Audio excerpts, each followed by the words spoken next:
It's big Herald News from this morning.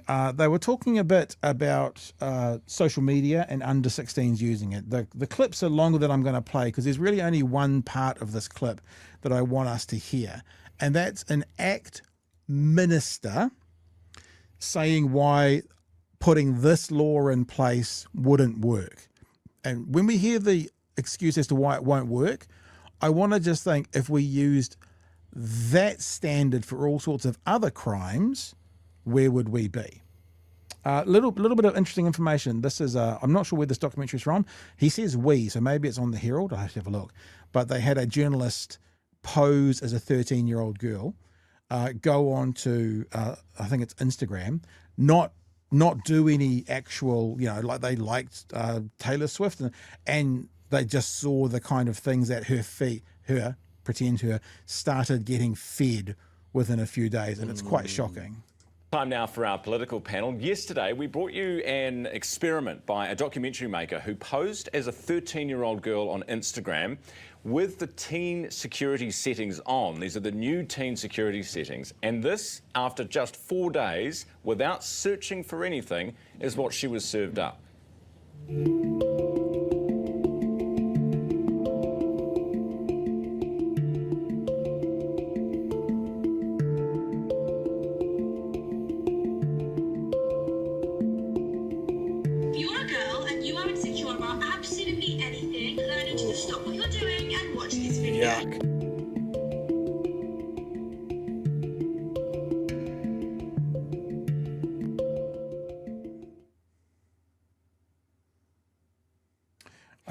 I guess before they come back on for the audio podcast, we're getting fed positive, affirming anorexia stories, anorexia in recovery stories, how to have the perfect nose, lots of sort of stories around how to look and feel a certain way, and lots around anxiety as well.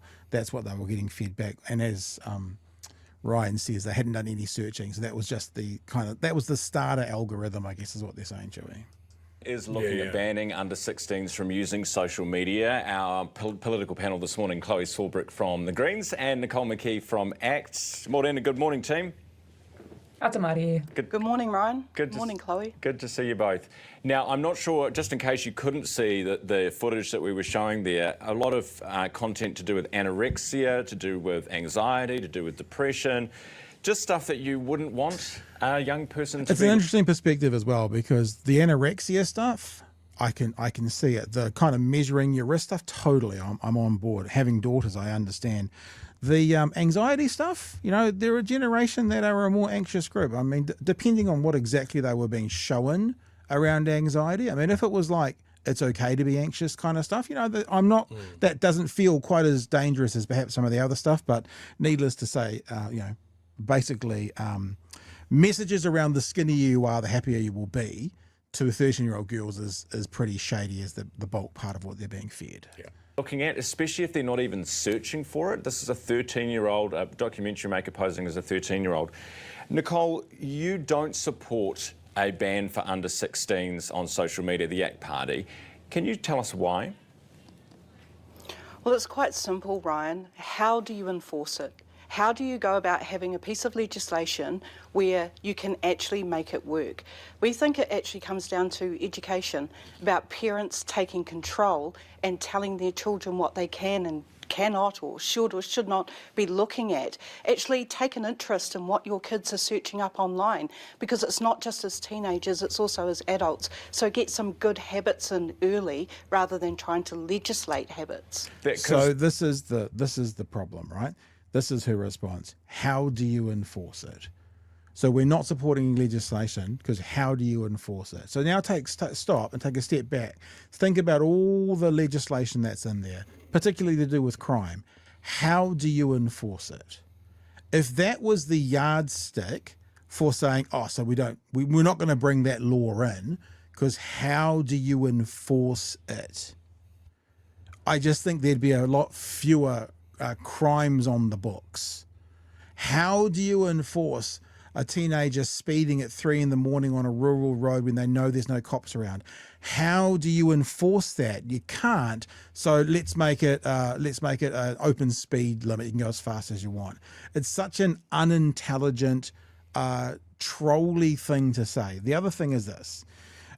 This sort of Pollyanna 1950s version of family that Nicole McKee is talking about at the moment, which is, parents telling children what they can and can't do. On some level, I understand what she's saying, but also this is not the world we live in. Unless you want to go to a point where you're like removing technology from your children, well, actually even doing that, trust me, from being someone who had a bit more kind of input into what my kids were doing when they had certain phones and stuff, as soon as they go to school, put it this way, as soon as one kid at school has a smartphone, your kid is seeing porn. It is as black and white as that. As soon as one boy at school, primary school, intermediate, secondary, as soon as one boy at school has a smartphone, him and his friends are seeing porn. It is as simple as that. In our day, when you had to find a discarded Playboy in a bush. Oh, that's a truism. That's a scary picture you just painted there. And so this is naive. This is naive from Nicole McKee. I don't know whether it's naive for the sake of being naive, i.e. it's politically expedient, or whether she really believes this. Because if she really believes this, what you've got is a 1950s housewife mentality making policy and legislation for us in 2025. And I actually think it's a little bit more dangerous than that, because, Pat, I was agreeing with her. I've had very similar conversations with parents concerned about kids being online and that sort of thing, and going, well, look, this is the world that they live in. This is what these devices have. You need to keep the lines of communication. Like, it was all really, really good stuff on the first pass. Mm-hmm. And then everything you said is also true. And that's great. That's all good advice. But it's also an argument for not having any legislation around anything ever. Yeah, of course. Of course, that's the point. And this is where it gets really tricky, right? Because this is where politicians can say things that you go, yeah, no, that sounds right. But yeah, it comes from a place of individual responsibility. And it also assumes that every kid's parental family setup is going to be the same. Mm-hmm. And we get into a bit of that. We get into a bit of that. And look, maybe I will, because this part of the clip I was going to stop just for time, but it's only got 60 seconds to go to this. But there are 2 other clips, but they're both short, because Chloe weighs in on this conversation as well. Because the thing is, in theory, this is not an unhealthy way to have a family. Open dialogue, safe spaces, let's talk it out, let's figure it out. That's also not the common scenario in most New Zealand households. It's just not. And if you're not aware of this yet, I'm sure many of you who are my age will be, because you'll have been through it, but if you're younger than me and it's coming up, your teenager's job is to get around the rules you set. That is their job. That is their mindset. So if you set the rules for your teenager or about what they see and do, put it this way, I used to have friends that went to a real culty church. It had a real cult vibes around it. They had a list in this church for their young people, which was a do not see movie list. Guess what they did on the Friday night after the do not see movie list came out? Those were the movies they went and saw. That's the attitude of a teenager. Let's get a bit more of this. This is 60 seconds for this clip. We'll let Chloe weigh in as well. Remember, they're talking about, under 16s, social media. Should we put bans in place or something in place to make it harder for them to get access to? Chloe, the Aussies are having problems with this themselves, right? How do you actually age verify somebody in the first place? Yeah, I mean, this is one of the points that the Greens have made with regard to practical implementation, but I think that the bigger problem actually is regulating these platforms themselves. I think it's kind of akin to in a climate crisis, we're looking at individuals, regular people, looking at calculating their carbon footprint as opposed to us regulating the use of billionaires and their private jets, right? So we need to look at the core issue here, which is these platforms that are designed with these algorithms to create these kinds of emotions in our young people, which in turn produces more use of these social media platforms, but obviously incredibly detrimental outcomes in society. So the focus needs to be put squarely on those who are benefiting from doing exactly this. And I have to tell you, there's been a bit of a masterclass this week from the left messaging, because we saw this in Chippy last night, how he got the point he wanted to make out, then he came back to the question. You just saw it in Chloe as well. She wanted to put a point out there, then she came back to the question. And what it means is you don't feel like someone's giving you word salad, because they're not, because they are actually answering the question after they make the point that they want to get there as well. There's a couple other clips I'm going to play, Chewie, but anything else you want to share on that for now? No, let's roll on. All right, so this next clip is going on from where they've just been, because it's what I talked about earlier. And obviously the ACT, so what this comes down to for the ACT Party is they do not want to regulate business. That's what it comes down to. So if Nicole McKee was honest, it'd be nothing about how do you enforce it. It would be, we have a cornerstone of our party is to have fewer regulations on business, not more. That's actually what it's about. So a conversation comes out about regulating companies, and tariffs threat that if countries regulate US companies, they are going to up the tariffs. He is going to up the tariff. If you think you're going to do that to Instagram, which is Meta, then we're going to put up the tariffs on you. If you think you're going to do that to Twitter, we're going to put the tariffs up on you. So that's what we're facing, and this is the next part of the conversation. You know what's interesting? Overnight, Donald Trump, and this is why people are maybe a bit timid to move, but overnight he has said, once again, if you tax or regulate American tech companies, we'll tariff you. Chloe, what do you say to Donald Trump? I guess that this is more a question for us as Aotearoa New Zealand. Who do we want to be in this international landscape at the moment? Do we want to stand on our legacy of being principled and consistent? Because we don't get to, particularly in the context of everything else going on in the world at the moment, and obviously the United States of America's complicity in what is currently unfolding in Gaza with the genocide. Do we want to be principled and consistent and stand on our values as we have for the last 40-odd years? And that really is a question for this government. Yeah. Nicole, what do you think? Would you risk, I mean, if regulating big tech came with a tariff price tag, would it be worth doing? Well, President Trump will do what President Trump does, and that includes changing his mind on what he sees as significant and what he doesn't. This actually comes back to New Zealand and what we do here. What are our kids looking at? What are we allowing them to look at? And what sort of controls can we as parents put on our 1950s housewife here? Children, because that's what it comes down to, Brian.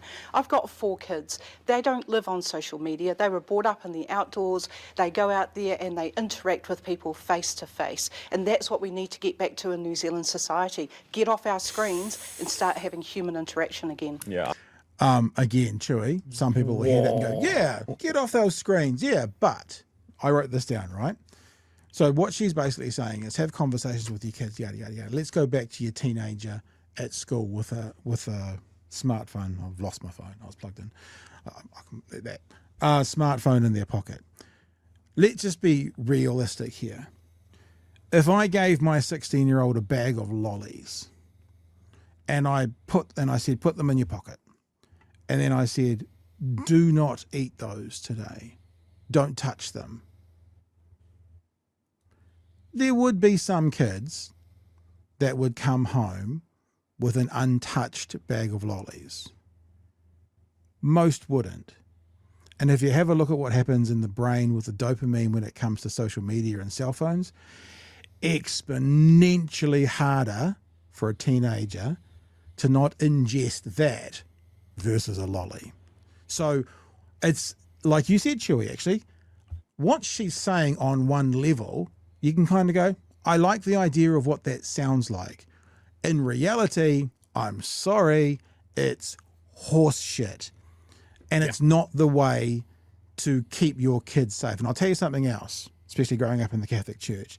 The kids that kind of get held back and say, you know, you will not do, as soon as they get some kind of freedom when they go to university and stuff, they're the ones that go furthest off the rails.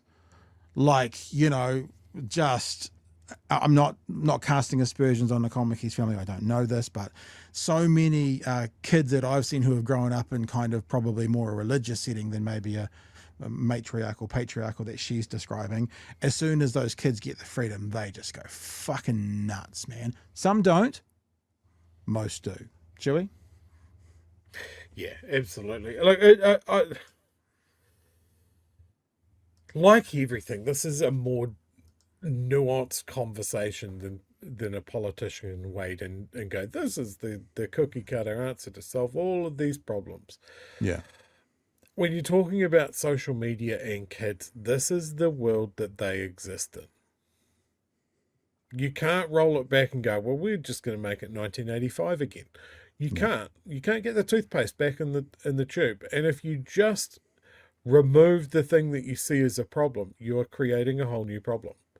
You are creating kids that don't know how to handle this, that don't think that they can reach out to their parental figures and say, hey, look, I made a mistake and I don't know how to get out of this. You know, and I think Nicole McKee just going, well, my kids turned out all right because I just let them run around in a paddock. Good for you. Yeah. I'm glad it worked out for you. Also, But quite a privileged position because, you know, for example, I'm not saying I don't know Nicole McKee's situation, but many parents in New Zealand don't have the capacity not to have their kids contactable by cell phone because they're working two jobs or they've got two working parents, or so there's an element of privilege which has just come with that as well, that her kids have a setup that they're able to have a 1950s styled, relaxed, chilled life. That's a real privilege. And I'm not saying it's not deserved, but it's a real privilege not to have a solo mum in South Dunedin, South Auckland, and parts of the country having to work two jobs, so the 10-year-old has to have a cell phone because what if you're late for the pickup from school? You know, so we've got to be aware of that as well. And yeah, okay, so you throw down to Meta and you say, hey, look, you've got to put an age gate on this because you're absolutely cooking children.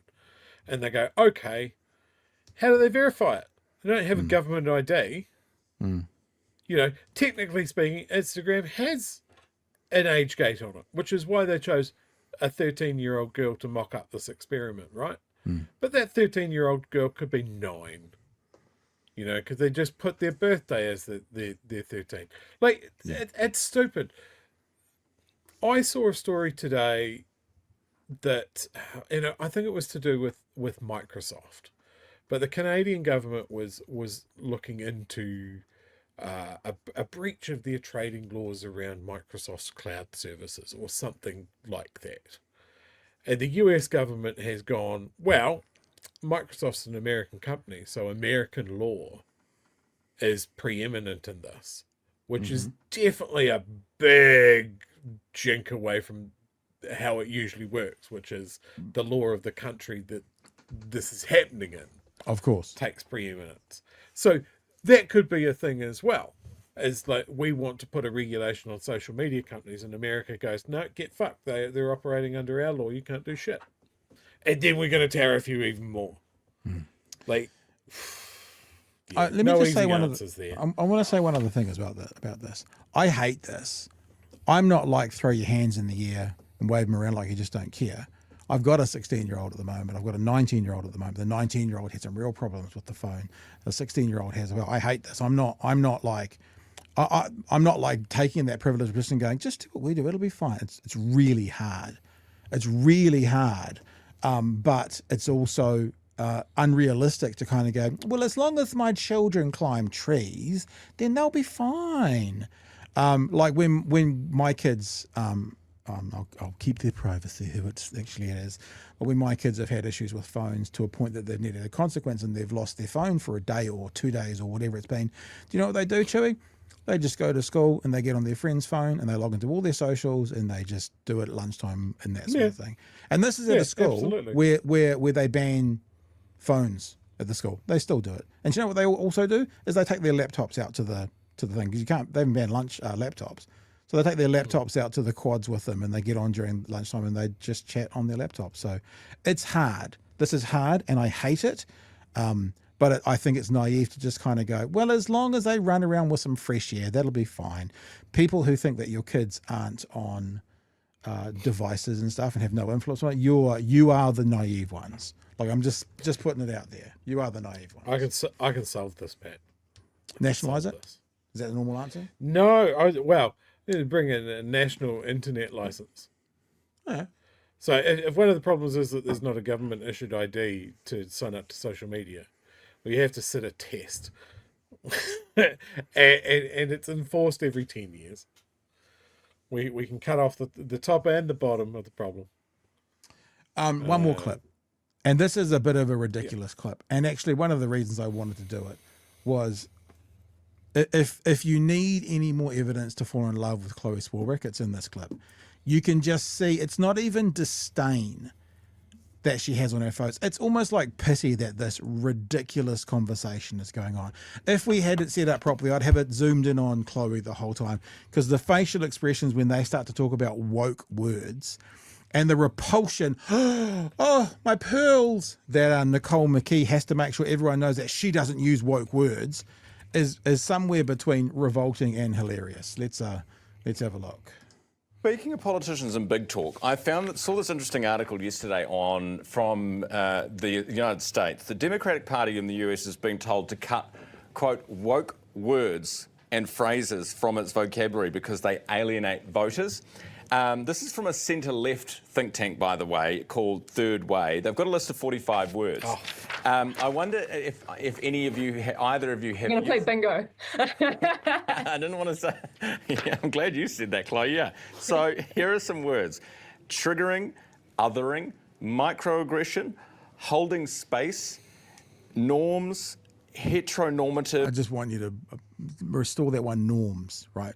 Norms is one of the words that apparently needs to be avoided, and that's apparently a woke word. Just remember that one.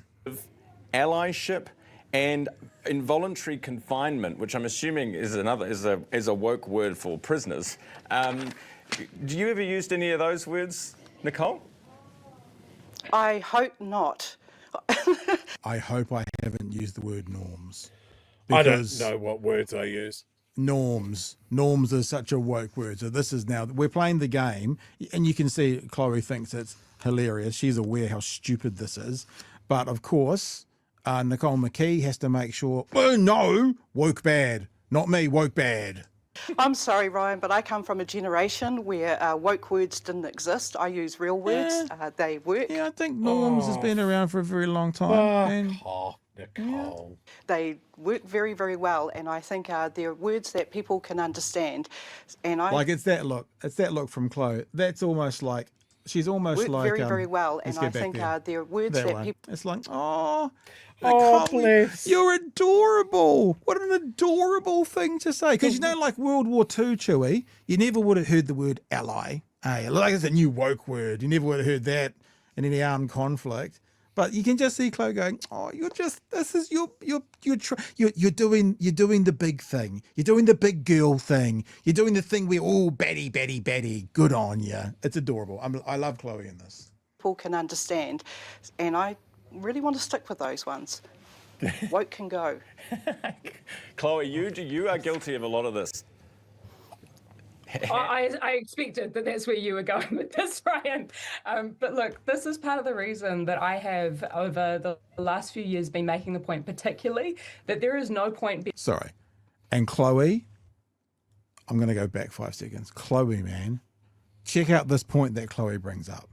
Like, this is a ridiculous... This is like after the weather fluffy piece at the end of the news. And Chloe, man...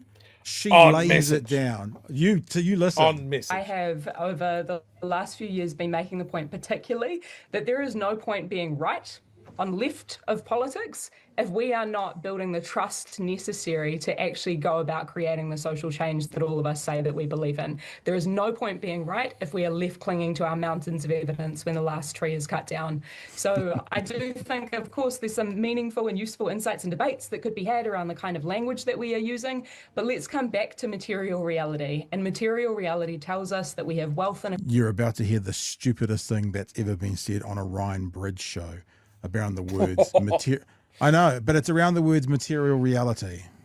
But let's come back to material reality. And material reality tells us that we have wealth inequality in this country that rivals, the aristocracy effectively. We need to deal with redistributing that so that everybody has the opportunity to participate in building a good life. And that's why the Greens are proud of the solutions that we've put on the table with the likes of our budget and fiscal strategy and industrial strategy. You say, you admit, I probably shouldn't do it. And then the next bit is like material reality. What does that even mean? Well, it's talking about the tangible stuff in people's lives. We're talking about people's ability to have a house, have a roof over their head. Do you think... We're talking about people's access to schooling and to... It's real world. It's the reality. God, he's dumb. Yeah, it's the reality of material things. I thought I should probably get my book cover out. Can I get it out? Where's it going to pop up for me? I was going to pop up here. Here we go. Material reality versus culture war bullshit. I fucking love that meme. I love it. I always love it because it's absolutely true. Nicole jumped on the fact to go straight on the culture war thing of like, we never used these words. Like, when you were coming up, Nicole, what was the world like? Yeah. We still have leaded petrol? Is that why you are the way you are? Back in my day, it's just the Facebook meme level of analysis that she has of like, when I was a kid, we never had seat belts and we were all fine. Yeah, apart from the kids that flung through windscreens, you dingus. It's just stupid. I'm glad that Chloe gave that fucking diversion the level of respect it deserved. Yeah, totally. Just before we wrap up, I thought I'd bring one of my other favorite memes into here. I don't want to step on the Friday night IP, but this is completely unrelated. But this is the other meme that I like to use when you're talking to all those people. You're still on Twitter, aren't you, Pat? On Twitter, apparently. Hello, you're still on Twitter. My name is first name bunch of numbers, and I have some incredibly shitty opinions. Well, I'm kind of not. We the show post stuff there. Sort of. He is. He's still on there.